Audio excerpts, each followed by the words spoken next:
Assalamualaikum warahmatullahi wabarakatuh. Bismillahirrahmanirrahim. Alhamdulillahirabbil alamin.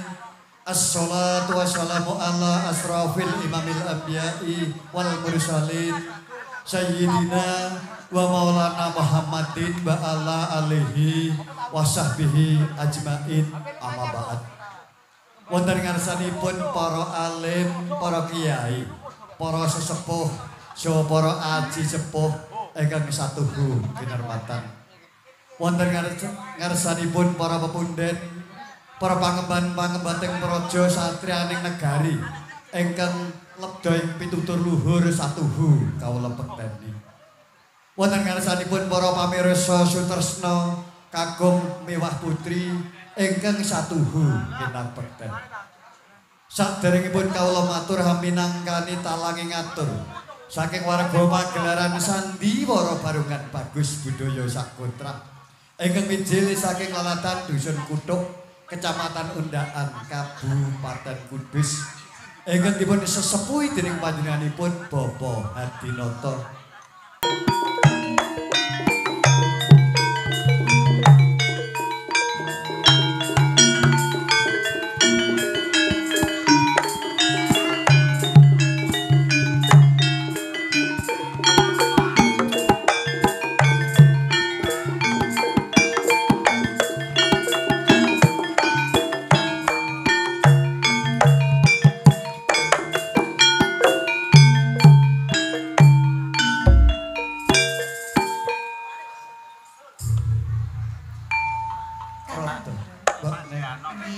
Rada sakwentara anggonipun Kakang makarya lan nyambut gawe ana papan kene iki mau pun Kakang tansah ngantu-antu lan ngarep-arep praptane Syadi pun Kakang kepengin mirunggan sapet jagong marang sliramu ning papan kene. Kok sajake wonten ingkang wigati to Kakang Pentul? Ora luput pamawase Syadi yen pun Kakang nimbali sliramu ning papan kene iku jalaran bakal ana kawigatan kendhak blakake marang Syadi. Jenjeni wonten menapa menika Kakang? Mbok neh Kula sauntara suwe banget antarane pun Kakang kelawan Syadi anggone padha mangkon bebrayan an omah-omah. nggih. Ana ing wektu dina iki Kakang coba sawangen to. Kaya nang sak ngarepe omah kok ana swara prenjak ganter-ganter. Sasmitane para bini syukur riyen yen ana prenjak sing ganter-ganter kan mesti bakal Kok menawa kelakon iki bakal nemae nang jero omah. Coba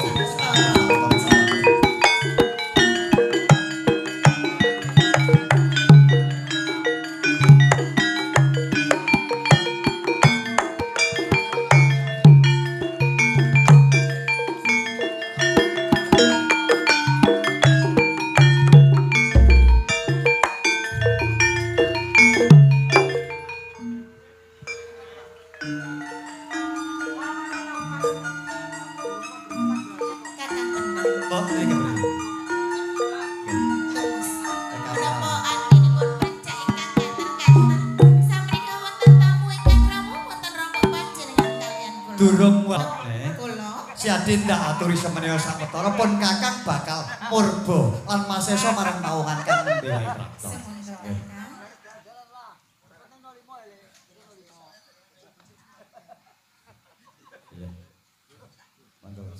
Assalamualaikum warahmatullahi wabarakatuh. Waalaikumsalam warahmatullahi wabarakatuh.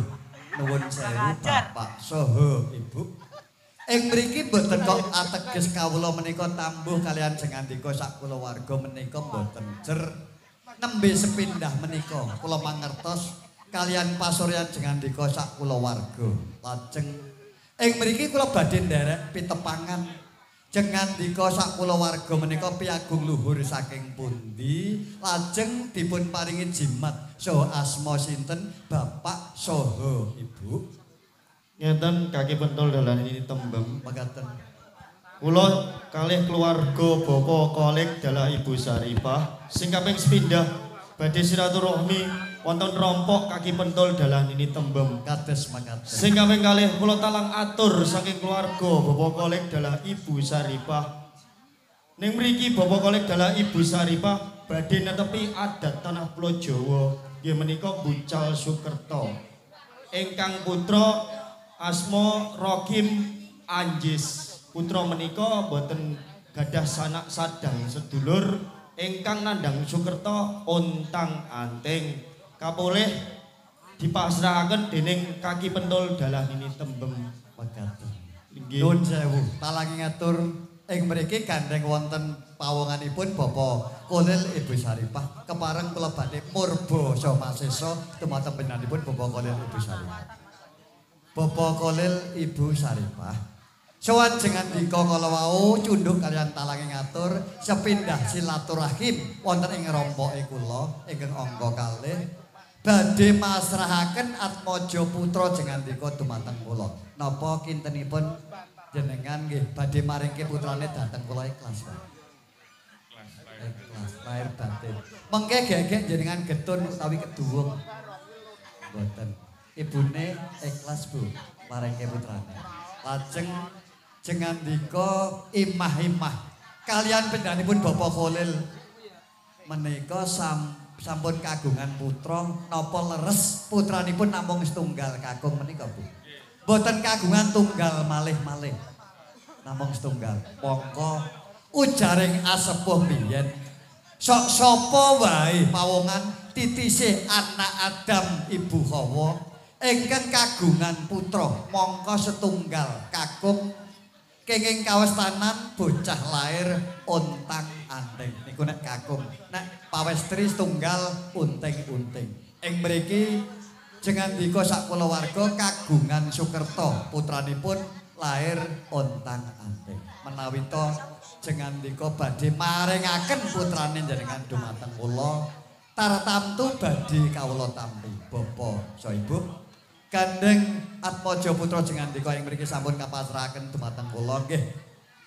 Kunjuk dumateng Bapak Kholil nggih arep bocah bagus Rohim Ayis.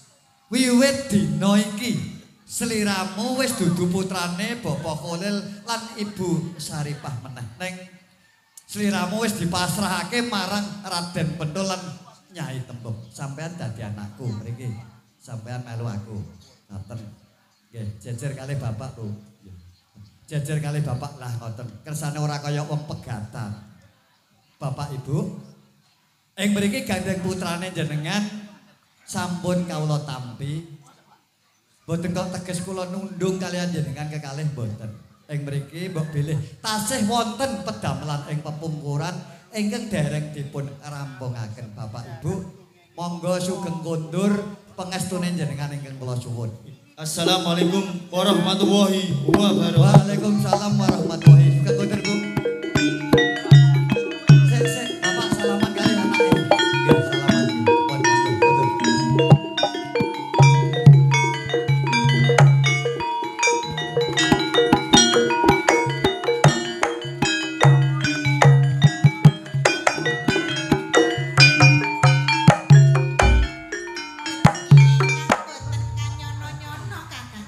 Awake dhewe nang bengi iki kaya ketiban kembang cempaka mulya sing sewakul gedene. Omah-omah wis 20 taun durung nate momong putra kadadak. Ana ing wektu bengi iki mau ana tekane Bapak Kholil Ibu Saripah teka nang rompoke awake dhewe. Katik masrahake putrane kakung. Bocahe gagah pideksa. Tur bagus pisan. Ning aku weling marang si Adi. Gandeng wujuding sedulur papat 5 pancer si kakang kawah adi ari-ari kae wujud badan alus ing papat kene tak jaluk kanthi banget. Nene Gaya. Ayo rewang-rewangan memuji meminta marang nugrahaning Gusti kang akarya jagat. Sedulure papat 5 pancer sing maujud badan alus ndak ciptane tak sidikarane dadi badan kasar supaya prapta ning papan kene njaga bau ki wetenge anak lanang si Joko dilaku. Nggih, sumangga Kakang. Ayo diniati bismillahirrahmanirrahim. Marang sedulur papat 5 pancer Kakang Kawah Adi Hari-hari sing jaga jagat wetan, jagat kulon, jagat lor lan kidul. Sopiah, Amarah, Alomah lan Mutmainah. Padha prapta ing papan kene. Nggih, bocah bagus.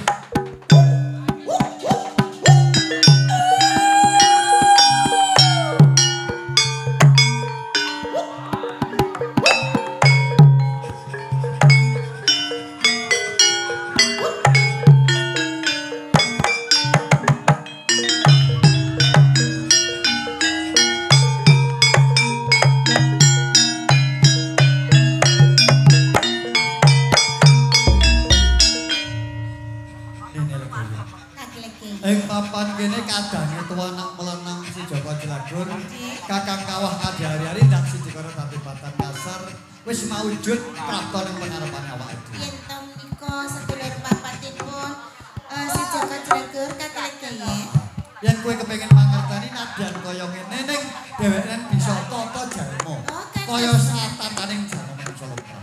Kae Kakang Sopiah, Amarah, Alomah lan iki sing paring. Nggih. Coba semene sawetara pun Kakang bakal murba lan masus. Suwun. Marang kowe kabeh sedulur papat lima pancen. Sopiah, Amarah, Alomah, Mutmainah. Dawuh kakilege Aduh ndak awe cerak. Nganti sing ngrikala semana wujudmu badan alus ndak sidi karo dadi badan kasar supaya marak sibuk ngadep ana pangarepane kakilege. nggih Ing wektu dina iki kowe kabeh bocah kapapate bakal tak wenehi Purbawasesa, bakal tak wenehi pakaryan kanggo kowe kabeh bocah kapapate. Apa kira-kira kabeh kowe padha saguh? saguh kakilege ya Saguh, bagus yen kowe saguh. Ning pomo dipomo piwelingku marang kowe kabeh, Sopiah, Amarah, Alomah lan Mutmainah. Aku bakal titip marang keselamatane anakku lanang si Joko Jelagur. Jaganen reksanen keselamatane. Kok nganti anakku lanang Joko Jelagur cilik dedel kulite gedene kok nganti gigrik pulune sak lomba wae. Kowe papan kene paken bakal tanggung jawab lan patut nampa pidana marang pangarepane kae. Kakek-kakek. Kaya ngono kuwi saguh ya. saguh kakilege ya Yen to kowe saguh ing papan kene aku bae bisa mesthekake. Anggonmu njaga aja nganti tida-tida, madhep mantep marang keselamatane putraku si Joko Jelagur. dawuh kakilege ya Bari marang si Adi ninil iki. Nggih, kakeleke. Sakwise ing papan kene anakmu lanang wis ndak kandili wujuding sedulur papat lima panter sing mengkone bakal njaga keselamatane, njaga bau kiwa tengene putramu si Joko Jelagur. Nggih. Ing papan kene aku tak budal makarya ana Kuthara Jokan Gedhe kono. Mengko yen wis entuk guna kaya, yen wis entuk rejeki sing akeh sing limpah sing barokah, kena tak nggo bali kanggo nyukupi kebutuhane anak lan garwane mengko. Nggih, kakeleke ya. Ning aku weling sing pungkasan. Nini. Piwelingku iki gadekke kanthi permati. Mengko mbok menawa ana kedadian kang ora nyenengake sakjroning omah, si Adi aja wedi kangelan. Ngejuka Bantala kaping 3 ing papan kono kaki legaya mesti bakal prapta ning pangarepane si Adi. Kakeleke ya. Nini legi ya. Nistakaken sedaya menapa ingkang panjenengan ngendikaaken kakeleke ya. Yen to panjenengan badhe bakal budal sakmenika, kula namung saged nyangoni slamet. Mugi-mugi panjenengan menika pikantuk rezeki kagem keluarga menika. Kaya aku tak njaluk pamit sing ati-ati aku titip marang keselamatan. Sing Ajeng ati-ati slamet biar kakeleke ya. tak urip ini. Kados-kados kakeleke. Sedulur papat lima jagane sakute.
njogo keselamatane si Joko Jlagur. Ananing si Joko Jlagur ora ana katon nggone papan panggonan kene. Malah kaporong kowe Mutmainah. Sajak tawang-tawang tangis. Janjane ana kedadian apa Mutmainah? Kepareng matur nilegaya. Ananging sakderenge matur kula nyuwun pamunten nilegaya. Mutmainah. Aturmu sing sanjak semelang kuwi malah gawe sumelaning atiku iki. Mutmainah. Ora kaya biasane. Kowe arep matur wae dadak njaluk ngapura. Janjane ana kedadian apa Mutmainah? Rikala sampun sawet panjenengan kalih kaki legaya pasrah kadang anen kula. Joko Jlagur tak pasrahke marang kowe kabeh. Tansah gegojekan kalih kadang anen kula nini legaya. Alami kula ngantuk sak liyepan nini legaya. Banjur Tangine kula toleh kadang anen kula murca nini legaya.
Ndak sawang saka katebian kok nganti siadi tawang tangis malah ndadekno rujit atine Tuan Kakang. Iki mau ana kedadian apa jroning omah sajroning ndak tinggal budal makanan utawa jenengan. Nini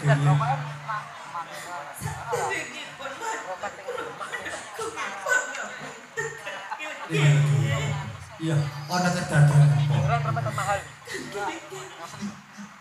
Panjenengan menika sampun masrahaken keselamatan Joko Jlagur dhateng kula uga sedulur bapak menika. Kaya ngono ya.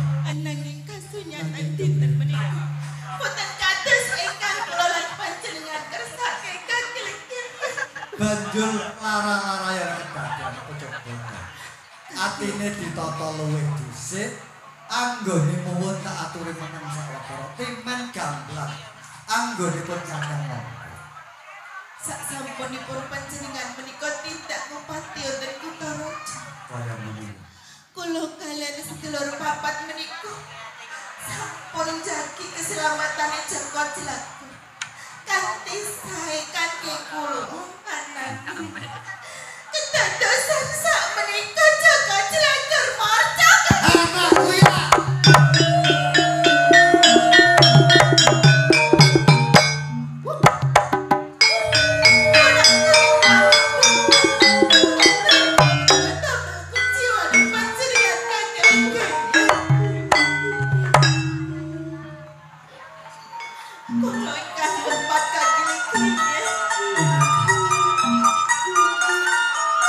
Kaya kedodok rasane atinipun Kakang.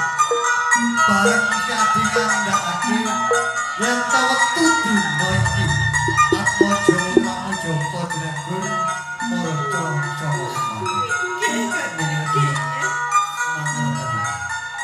yen ta Joko Jlagur kae dudu putraku uga dudu titise siadi. Iku mung bocah titipan. Pedane lakon iki ento nganti wong tuane sak kloron mangerteni dheweke maraca saka Kembanan. Ndak kira pun Kakang lawan Siadi bakal nampa pidana anapa duka marang wong tuwa. Iku ingkang semelang kakelingking. Wis aturi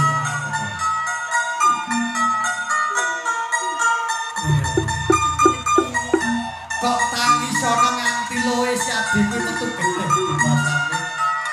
Yen ta tanpa dinangkah ndak kira putra ora bakal bisa bali ana rombongan iki. Aku weling, aku pitungkas marang Siadi. Lelakon iki simpenan kanthi rapet. Aja nganti wong tuane sak kloron mangerteni yen to Joko Jlagur maraca saka Kembanan.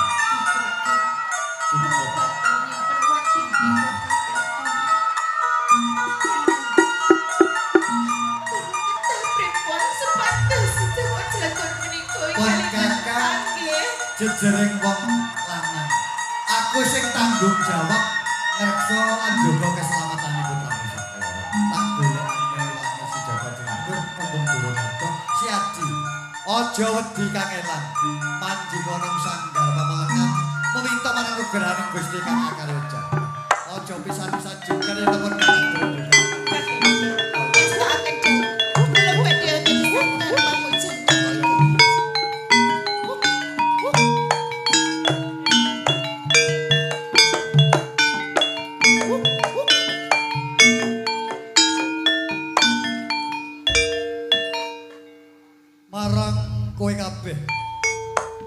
Sedulur papat 5 pancer Sopiah Amarah Alwah Mutmainah.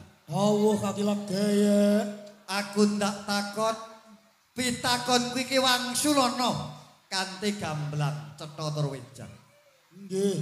Cunduk kelawan ature garwaku Nini Legaya. Yen to ing wektu dina iki kadangmu anom.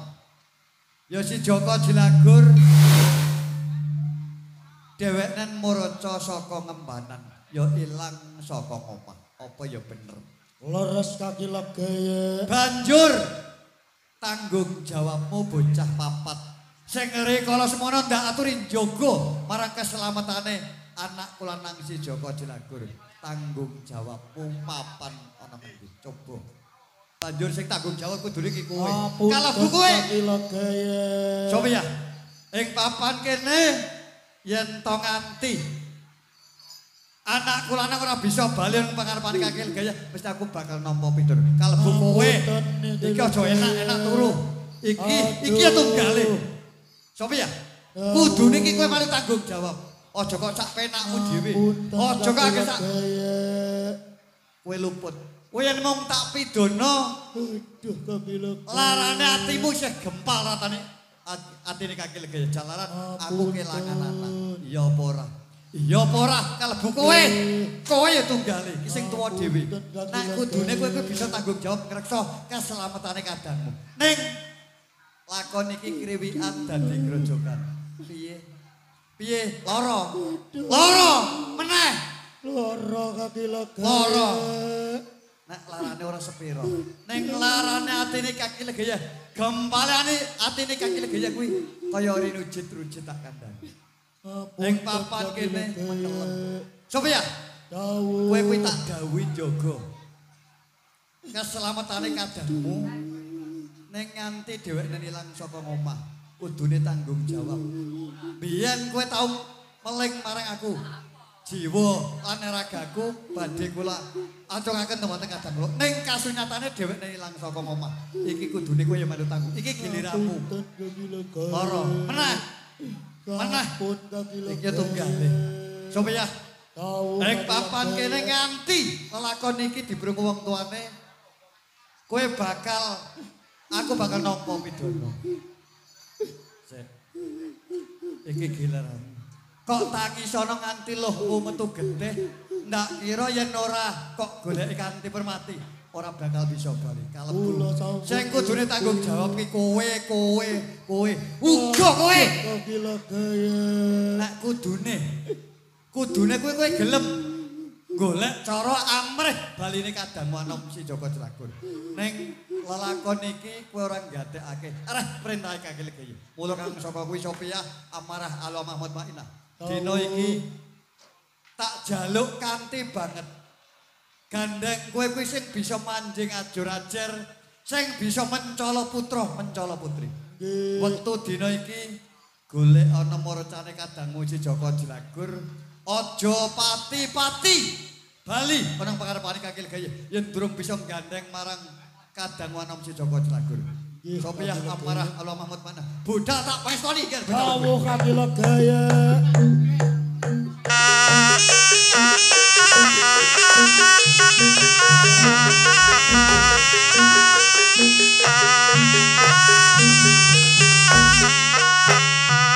Sophia amarah Allah Mahmud Mainah. Dawuh kaki legaya. Kowe ndak tundung, ndak utus goleki marcane kadang wanom Joko Jelagur. Iki wis bali nang pangarepanku. Banjur kadangmu Joko Jelagur mapan ana ngendi? Kaki legaya. Kula ingkang rawuh wonten mriki. Ingkang beto kewan semene gedene menika ingkang nyidra kadang anem kula kaki legaya. Dadi papan kene kowe durung bisa nggawa bali wujuding si Joko Jelagur ning kowe bisa nyowanake wujuding Saredala kang aglah sakmene gedene iki mau. Ya Saredala iki kang wanawani nyidra marang yuswani kadangmu si Joko Jelagur. Kaya kaki legaya. Yen ta ing papan kene kowe wis bisa nyowanake wujuding Juratmaka kang nyolong marang putraku Joko Jelagur, aku nedha nrimo banget marang kowe. Sophia amarah Allah Mahmud Mainah. Dina iki mesakake jiwa lan ragane kadangmu si Joko Jelagur. Mula kang saka kuwi ing papan kene kowe bakal ndak cipta ndak sidikara dadi padan alus manjing jiwa ragane kadangmu. Dawuh kaki legaya.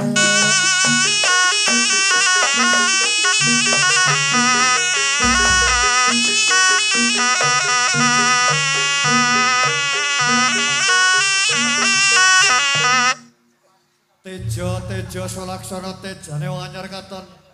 Kowe wani malang kaya ndung ganjel kaya krikil.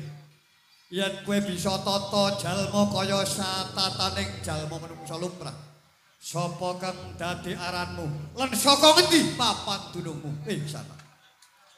Yen kowe takon lawan aku ya aku Gembong Amijaya Bathara Kala. Kosok baline kowe sapa? Ya. Ing papan kene yen to kowe tambuh marang aku. Pangling marang pawongane ning ora pangling suarane. Sak lumahing jagat, sak kureping langit ora ana loro, ora ana telu, mung siji. Jejuluk kaki legeye ya dalang pangruwat kang dadi kekasih. Dadi kowe dalang pangruwatan. Iya. Dalang pangruwatan ana wigati apa dene kowe ngandhek nggon kuluwaku. Aku ndak takon ing papan kene dalan rupak kowe moh kedhisikan. Gembong Kamijaya. Iya. Aku tak takon lupute ning gondi salahe mapan ning gondi nganti kowe wani langap-langap wani klesetan ning desa Kutuk ini lumebu marang desa Kutuk nganti gege mangsa kepengin banget nadah kala mangsa marang putraku ana ing papan kene. Kaki legi Ana paran yektine aku golek tadah kala mangsa wujute Sukerta tedhak turune Adam sing ditengkarake ana ing Madyapada. Kamangka ing laladan Kutuk kuwi ana salah sawijining Sukerta sing wektu dina iki kudu dadi cadhangane tadah kala mangsaku ya kuwi Rohim Ajis putra saka Bapa Kolek lan Ibu Saripah saka laladan Kutuk. Mbong Kamijaya. Iya. Yen kena tak ugemi kang dadi prajanjenmu.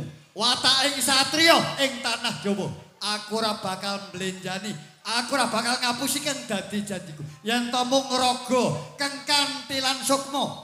Beras pitrah sak ubur ampene, mori putih sak dedeg pengawe. Ora sah dadak kesuwen. Ing papan kene utahke bakal tak tampani kanthi wutuh anak lanang si Joko. Yo tak jeblake lak lan. Kene tak tampanane.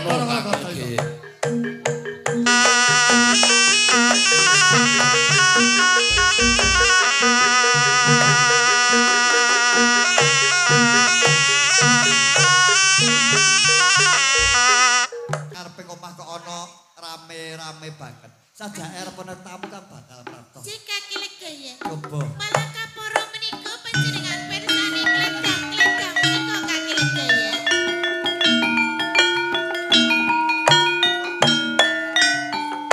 Panjenengan rak boten pamrih to kaki legaya.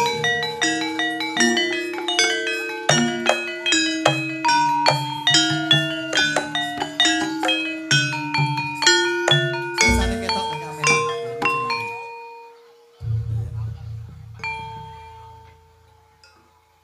Ya, salam. Assalamualaikum warahmatullahi wabarakatuh. Waalaikumsalam warahmatullahi wabarakatuh. Nuwun sewu Bapak Ibu. Ing mriki mboten kok teges kula menika tambuh mboten. Jer menawi mboten sisip anggen kula nyawang ingkang sowan menika Bapak Kolil Ibu Saripah ingkang marak sebo wonten daleme kula. Ngaten nggih Bapak. Nggih, leres kaki. Bapak Kolil Ibu Saripah wonten wigatos ingkang pundi jengandika sak kulawarga sowan teng daleme kula ing dalu menika.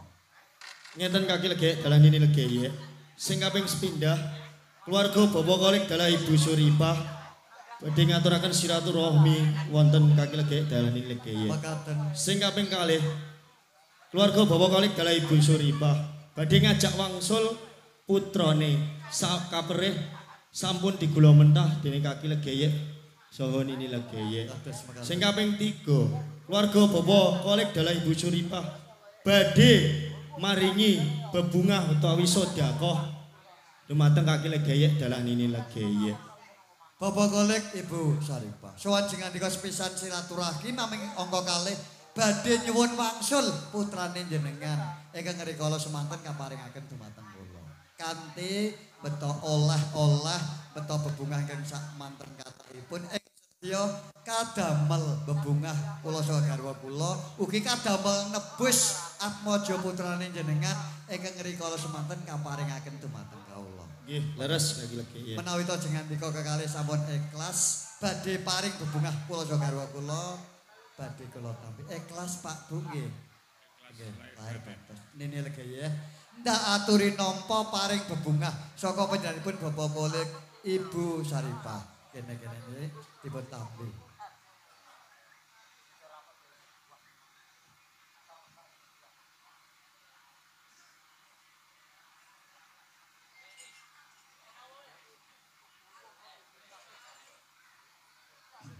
Wangsul dumateng sing ngandika Bapak Kolil Ibu Saripah. Gandeng ing mriki putra sing ngandika badhe kasuwun mangsul nini ndak aturi nglukari janur kuning kang tumiyung marang janggane putramu si Joko Jelagus. Ayo dilukari. Nggih. Dumateng panjenenganipun Ibu Saripah. Bu, kula titip weling tak paringi ibune nggih, Mas. Nggih. Nggih. Kula titip weling niki janur kuning tak paringke jenengan.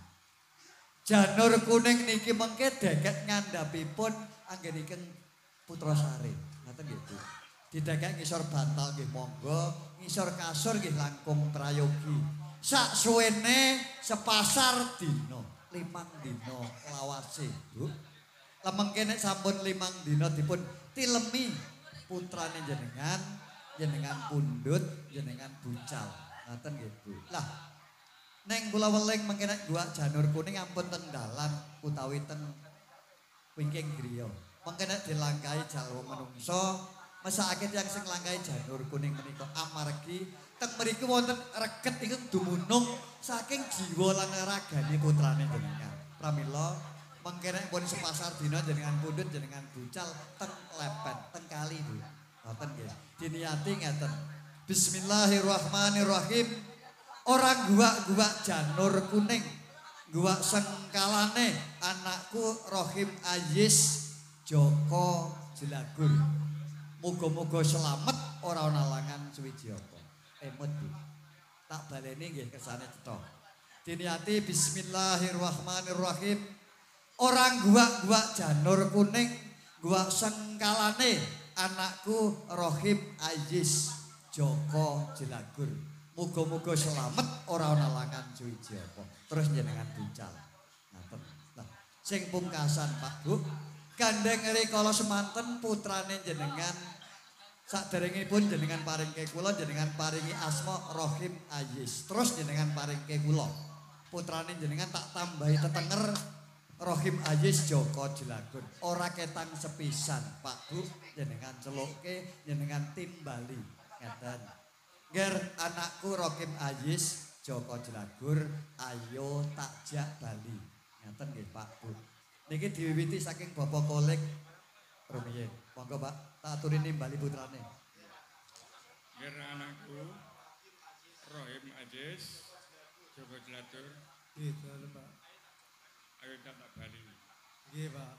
Sampun kentas Ibu. Ger anakku Biar anakku Rohim Anjis Joko Jelagur. Nggih Bu. Ayo Dodo Bali. Nggih. sampun maripun ayo salaman kalau Bapak, salaman kalau Ibu. Nggih. Nggih. Sambat manggone teng tengah, teng tengah.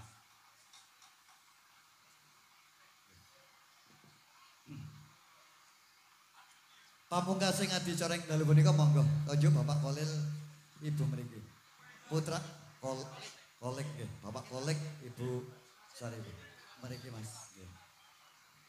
Timboi gene nyengiti rau. Anggo sithik nggih. Oh iya. Bismillahirrahmanirrahim. Kanthi ucapan sholawat ingkang badhe kita waos. Mugi-mugi hajat joniatipun Bapak Kolik Ibu Saripah. Anggenipun ngawontenaken adicara ritual ruwatan tansah dipun paringi keberkahan, dipun paringi kewilujengan, dipun paringi keselamatan, dipun paringi bagas waras panjang umur, dipun paringi rezeki kang kathah halal melimpah tur barokah. Amin Allahumma amin. Dipun paringi selamat sak keluarganipun sedaya. Amin Allahumma amin. Allahumma sholli ala Muhammad. Allahumma sholli ala Muhammad. Shallu ala Nabi tarik. Monggo. Assalamualaikum warahmatullahi